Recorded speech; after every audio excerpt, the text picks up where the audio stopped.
solidaires avec leur lutte, puisque leur lutte c'est la même que celle que l'on vit actuellement à Air France. C'est les mêmes méthodes qui sont employées par la direction.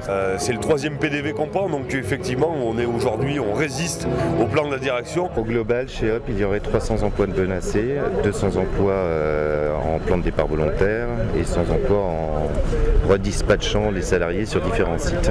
Dans Hop, on a le moyen courrier qui représente les escales d'Orly et les escales de province, dont l'escale de Marseille.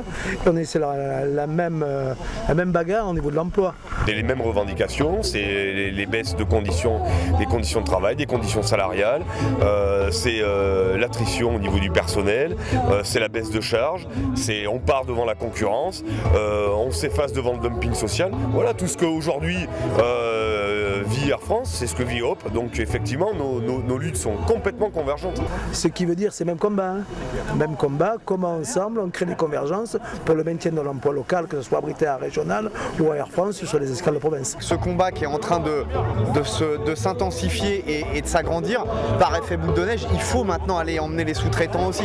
Ça va paraître une évidence parce que si chacun se bat dans son entreprise ou dans ses entreprises, dans son groupe, et qu'on laisse la possibilité aux employeurs d'avoir recours à une main-d'œuvre très peu rémunérée, très peu qualifiée, on sait qu'on se prépare des jours qui ne sont pas très heureux.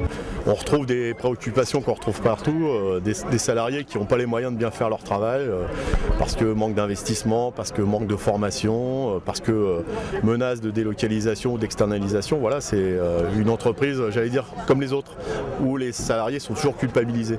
Le dialogue social dans le groupe Air France et puis chez nous, chez Hop, c'est le 49.3. Vous dites quoi aujourd'hui au patron d'Air France et de Hop ?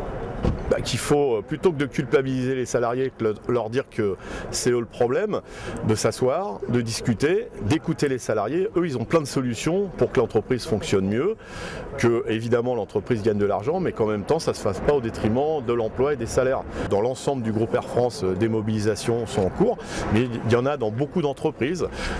Notre souci, c'est qu'il y en ait de plus en plus dans les entreprises et que ces luttes puissent converger, parce qu'on ne s'en sortira pas si il y a des reculs sociaux dans toutes les entreprises.